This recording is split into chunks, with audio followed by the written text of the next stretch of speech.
মাকে হারানোর পর বোঝা যায় মায়ের কথা। যে সকালে তুমি ঘুম থেকে উঠতে মায়ের ডাক শোনার জন্য, আজ সেই ডাক চিরদিনের জন্য থেমে গেছে। যে হাতে তোমার জন্য খাবার বানাতেন, ভালোবাসা দিয়ে মাথায় হাত বুলিয়ে দিতেন, আজ সেই হাত মাটির নিচে। যখন মা বেঁচে ছিলেন তুমি হয়তো বলেছ, মা আমি ব্যস্ত আছি, মা পরে কথা বলবো।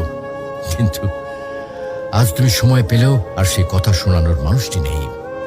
আজ তুমি চাইলে আর মাকে ফোন করে বলতে পারবে না, মা আমি পৌঁছে গেছি। আজ তুমি ঘরে ফিরলেও আর কেউ দরজায় দাঁড়িয়ে হাসি মুখে বলবে না, টেবিলে খাবার রাখা আছে, খেয়ে নিস বাবা। মাকে হারানোর পর বোঝা যায় তিনি শুধু একজন মা ছিলেন না, তিনি ছিলেন ঘরের আলো, জীবনের দোয়া আর হৃদয়ের শান্তি। এখন বুঝতে পারো মা যে বারবার নামাজের কথা বলতেন, ভালো মানুষের সাথে চলতে বলতেন, এগুলো তোমার জন্য কত বড় উপহার ছিল। প্রিয় ভাই বোন, মাকে হারিয়ে আফসোস করার আগে কদর করো। মায়ের হাতে চুমো দাও, তার জন্য দোয়া করো, তাকে জড়িয়ে ধরো যতদিন তিনি আছেন। কারণ হয়তো একদিন তুমি শুধু বসে বসে কাঁদবে আর মনে পড়বে, ইস যদি মাকে আরেকবার জড়িয়ে ধরতে পারতাম। মাকে হারানো মানে পৃথিবীর সব থেকে বড় আশ্রয় হারিয়ে ফেলা।